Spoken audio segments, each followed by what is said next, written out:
실종 신고를 받은 경찰관이 이렇게 적었습니다. 본인과 통화해 안전을 확인했고 가족에게 위치를 알리기를 원하지 않는다. 그리고 사건을 종결했습니다.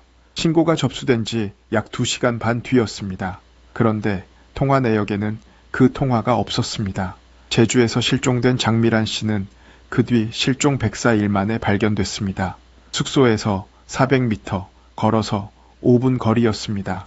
같은 경찰관이 같은 방식으로 종결한 또 한 사람도 숨진 채 발견됐습니다. 이 영상은 무엇이 언제 어긋났고 그 뒤에 무엇이 움직이는지를 순서대로 정리합니다. 장미란 씨는 37살입니다. 제주시 한림읍 장기 숙소에서 지내고 있었습니다. 2026년 5월 12일 밤이었습니다. 밤 10시 15분 숙소를 나섰습니다. 이 시각이 CCTV에 남은 마지막 장면입니다. 가지고 나간 것은 휴대전화뿐이었습니다.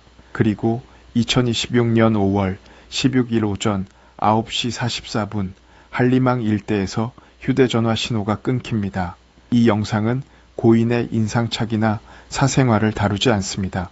공개 수사의 때는 필요한 정보였지만 지금은 그렇지 않습니다. 실종 신고가 접수된 것은 5월 15일 오후 6시 43분입니다. 숙소를 나선 지 사흘 뒤입니다. 신고한 사람은 함께 살던 남자친구였고 접수한 곳은 제주서부경찰서, 담당은 실종수사팀의 35살 경장이었습니다. 경찰은 처음에 한림항 일대를 뒤졌습니다. 휴대전화 위치가 그쪽으로 잡혔기 때문입니다. 그런데 그 수색은 몇 시간 만에 끝났습니다. 왜 끝났는지가 이 사건의 전부입니다. 같은 날 밤 9시 16분 담당 경장은 사건을 종결 처리했습니다. 신고 접수로부터 2시간 반입니다. 종결 사유에 적힌 내용은 이렇습니다. 본인과 통화해 안전을 확인했고 가족에게 위치를 알리기를 원하지 않는다. 본인이 무사하고 알리기를 거부한다면 경찰이 더 찾을 이유가 없어집니다. 신고자에게도 그렇게 전달됐습니다. 그런데 뒤에 경찰이 확인한 통화 내역에는 그 통화가 없었습니다.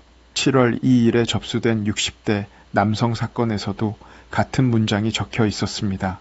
무사하며 위치를 알리기를 원하지 않는다. 그리고 두 사건 모두 이 경장이 야간 당직 중에 처리했고 당직 일지 보고조차 하지 않았습니다. 실종사건 종결에는 원칙이 있습니다. 전화로 안전을 들었다고 끝내지 않고 직접 만나서 본인인지와 자유로운 상태인지를 확인하는 것입니다. 이유가 3가지입니다. 다른 사람이 본인을 대신해 전화를 받을 수 있고 곁에 누군가 있어서 자유롭게 말할 수 없는 상태일 수 있고 종결이 되면 수색과 위치 추적이 함께 멈춥니다. 대면 확인은 형식이 아니라 사람을 찾는 마지막 안전장치입니다. 이 사건에서는 그 확인이 없었습니다. 통화 자체가 없었기 때문에 확인할 대상도 없었습니다. 그리고 한 가지 더 있습니다.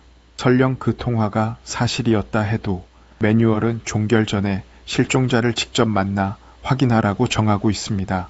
즉 통화만으로 닫은 것 자체가 이미 지침 위반입니다. 경찰에는 실종자 프로파일링 시스템이라는 전산 체계가 있습니다. 신고와 수색 경과, 발견 여부, 종결 사유가 여기에 남습니다. 문제는 종결을 담당자 한 사람이 곧바로 실행할 수 있었다는 점입니다. 팀장이나 과장의 별도 승인 절차가 없었습니다. 이 사건에서 담당 경장은 두 사람의 실종 기록을 시스템에서 지웠습니다. 기록이 지워지면 다른 경찰관이 그 사건을 다시 볼 근거가 사라지고 감독자가 무엇이 지워졌는지 알아채기도 어려워집니다. 경찰 관계자는 이렇게 말했습니다. 실종 사건은 상급자의 별도 결재 절차가 없어서 담당자 한 명의 판단으로 종결될 수 있고 이 구조는 빨리 개선해야 한다. 가장 되돌릴 수 없는 손실은 영상입니다. 5월 12일부터 20일까지 한림읍의 방범 CCTV 111대와 제주자치경찰의 교통정보 CCTV 7대 모두 118대의 영상이 남아 있었습니다. 보존기간 30일이 지나 6월 11일부터 19일 사이에 전부 자동으로 지워졌습니다. 경찰이 이 영상을 보겠다고 정식으로 요청한 날은 8월 19일입니다. 영상이 지워진 뒤로 60일이 지난 시점입니다. 실종 추정일로부터는 98일입니다. 신고 시점에는 118대가 전부 살아 있었습니다. 종결이 없었다면 그날 바로 볼 수 있는 영상이었습니다. 종결 뒤에 무슨 일이 있었는지가 이 사건의 두 번째 층입니다. 가족은 본인이 무사하고 알리기를 원하지 않는다는 말을 그대로 들었고 그래서 연락을 기다렸습니다. 그런데 휴대전화는 계속 꺼져 있었습니다. 7월 17일 신고자 측이 다시 신고하려 했습니다. 그러나 앞선 종결 기록이 근거가 되어 접수되지 않았습니다. 이미 본인 확인이 끝난 사건으로 되어 있었기 때문입니다. 이틀 뒤 7월 19일 사촌 동생이 서울 노원경찰서를 찾아갑니다. 오후 3시 50분에 방문해 4시 16분에 접수됐고 5시 3분에 제주 서북경찰서로 이첩됩니다. 그런데 2차 신고가 접수된 뒤에도 한 달 동안 움직임이 없었습니다. 허위로 적힌 한 줄이 석 달 동안 문을 닫는 역할을 했습니다. 사건을 실제로 움직인 것은 신고가 아니었습니다. 가족이 8월 19일 얼굴과 신상을 공개한 전단을 만들어 소셜미디어에 뿌린 뒤에 수색이 본격화됐습니다. 경찰이 CCTV 열람을 요청한 공문도 같은 8월 19일자입니다. 이미 지워져 있었습니다. 8월 20일부터 26일까지 민간과 관공서, 군이 함께 참여하는 수색이 진행됐습니다. 헬기와 드론, 채취 증거견, 잠수 인력과 경비정이 투입되고 하루 평균 140명 규모였습니다. 8월 24일에는 약 400명이 투입됐습니다. 그리고 수색을 시작한 지 약 1시간 만에 발견됐습니다. 정식 신고 2번은 사건을 움직이지 못했고 가족이 직접 만든 전단이 움직였습니다. 8월 24일 오전 10시 46분 제주시 한림읍 수원리의 농장 풀숲에서 장미란 씨로 추정되는 분이 발견됐습니다. 곁에 휴대전화와 실종 당일 입었던 옷이 함께 있었습니다. 숙소에서 약 400m, 경찰 설명으로는 걸어서 5분 거리입니다. 실종 104일 만입니다. 오랜 시간이 지나 눈으로는 신원을 확인할 수 없는 상태여서 DNA 감정과 부검으로 확인하게 됩니다. 경찰은 현재 상태로는 범죄 피해 가능성이 높지 않아 보인다고 밝혔습니다. 8월 24일 국회 행정안전위원회에서도 아직 범죄 혐의점은 확인되지 않았다고 보고됐습니다. 다만 이것은 부검 전 추정이고 확정된 결론이 아닙니다. 그리고 이 영상은 사인의 구체적인 내용을 다루지 않습니다. 언론의 보도, 권고 기준을 따랐습니다. 이 사건이 제도의 문제로 넘어간 지점이 여기입니다. 7월 2일 60대 남성의 실종 신고가 접수됐고 같은 경찰관이 같은 날 종결했습니다. 사유도 같았습니다. 본인이 무사하며 위치를 알리기를 원하지 않는다. 통화 내역에는 역시 그 통화가 없었습니다. 가족은 8월 21일에 장미란 씨 사건 보도를 보고 자기 사건과 똑같다는 것을 알고 다시 신고했습니다. 경찰은 위치 추적으로 하루 안에 이 남성을 찾았습니다. 8월 22일 제주시 구좌읍 송당리에서 숨진 채 발견됐습니다. 신고로부터 50일이 지난 뒤였습니다. 유족은 8월 23일 제주 서북경찰서 앞 기자회견에서 이렇게 말했습니다. 사람이 형체를 알아볼 수 없을 때까지 경찰은 무엇을 했나? 우리 가족은 경찰을 믿었지만 충분한 도움을 받지 못했다. 허위로 종결된 두 사람이 모두 숨진 채 발견됐습니다. 8월 22일부터 24일까지 제주에서 실종자 4사람이 숨진 채 발견됐습니다. 8월 22일 구좌읍 송당리에서 60대 남성, 8월 23일 조천읍 신흥리 해상에서 70대 남성, 8월 24일 오전 9시 35분 애월읍 무수천에서 60대 남성, 그리고 같은 날 오전 10시 46분 한림읍에서 장미란 씨로 추정되는 시신. 이 가운데 2건이 허위 종결된 사건이고 나머지 2건은 별개 사건입니다. 애월읍에서 발견된 분은 8월 12일 신고분이고 경찰이 이 경장 담당이 아니라고 밝혔습니다. 사흘 동안 4사람이 발견된 것은 우연이 아닙니다. 미뤄져 있던 수색이 한꺼번에 시작됐기 때문입니다. 찾을 수 있었던 사람들을 찾지 않고 있었다는 뜻이기도 합니다. 8월 24일 국회 행정안전위원회에서 숫자가 확인됐습니다. 이 경장이 처리한 실종 신고는 298건입니다. 2025년 3월부터 업무에서 배제된 8월 11일까지 약 1년 5개월 동안입니다. 경찰은 이 298건 전부를 다시 확인하고 있습니다. 298건이 전부 허위 종결이라는 뜻은 아닙니다. 확인된 허위 종결은 현재 2건이고 같은 방식의 종결 의심 신고가 10여 건이라는 보도가 있습니다. 나머지는 점검 대상입니다.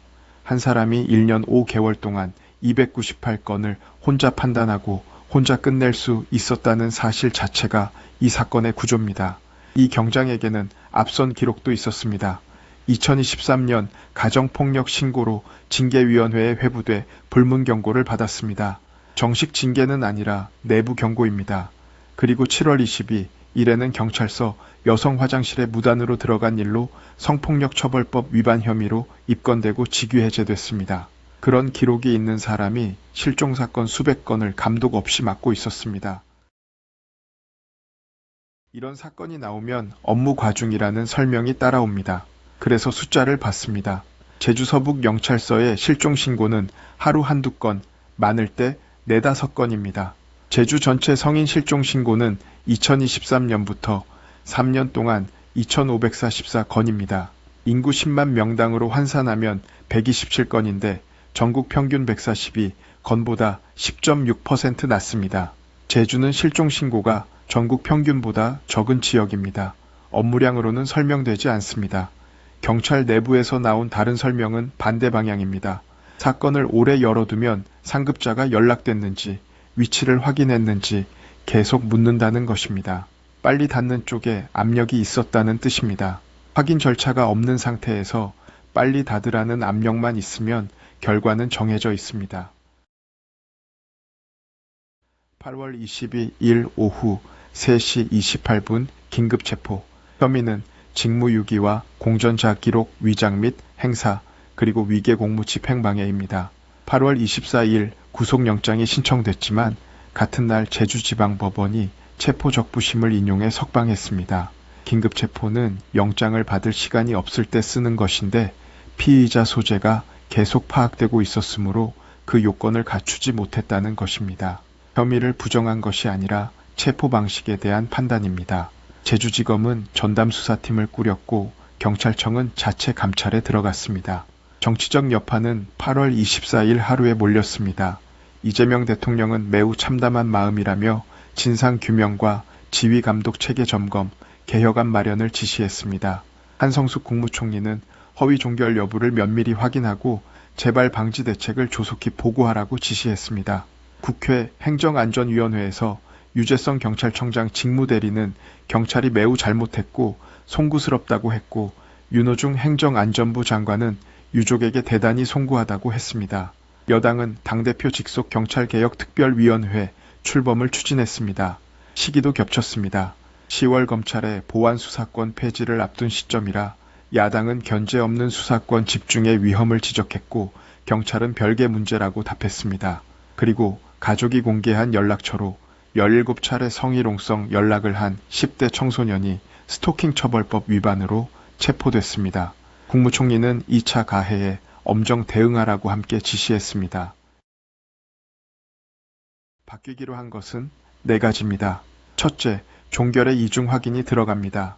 담당자가 종결하려면 팀장이나 과장이 종결 사유를 확인해야 하고 경찰은 한 달 안에 시스템을 고치겠다고 했습니다. 둘째, 국가수사본부가 전국 시도경찰청에 11월까지 실종사건 전수점검을 지시했습니다. 종결 당시 실제로 소재와 안전을 확인했는지를 보는 것입니다. 셋째, 제주도가 공공 CCTV 영상 보존 기간 연장을 추진합니다. 이 사건에서 영상이 지워진 것이 결정적이었기 때문입니다. 넷째, 전문가들은 위험도 평가표와 종결 사건에 대한 제3자 검증을 제안했습니다. 반면 아직 확인되지 않은 것도 있습니다. 신원은 DNA 감정, 사인은 부검 결과가 나와야 합니다. 298건 점검 결과도 아직 나오지 않았고 경찰관의 혐의도 재판으로 가려질 문제입니다. 이 영상은 확인된 것과 확인되지 않은 것을 화면에서 구분했습니다. 한 사람이 사라졌고 사흘 뒤에 신고가 접수됐고 2시간 반 뒤에 사건이 닥쳤습니다. 닫은 근거는 실제로 없었던 통화였습니다. 그 뒤 96일 동안 수색은 없었습니다. 볼 수 있었던 CCTV 118대는 보존 기간이 지나 지워졌고 7월 17일 재신고는 그 잘못된 기록 때문에 거부됐고 7월 19일 서울에서 접수된 2차 신고 뒤에도 한 달이 더 지났습니다. 가족이 직접 전단을 뿌린 8월 19일에 수색이 시작됐고 1시간 만에 발견됐습니다. 숙소에서 400m 거리였습니다. 그리고 같은 방식으로 다친 또 한 사람도 숨진 채 발견됐습니다. 실패한 것은 한 사람의 성실성만이 아닙니다.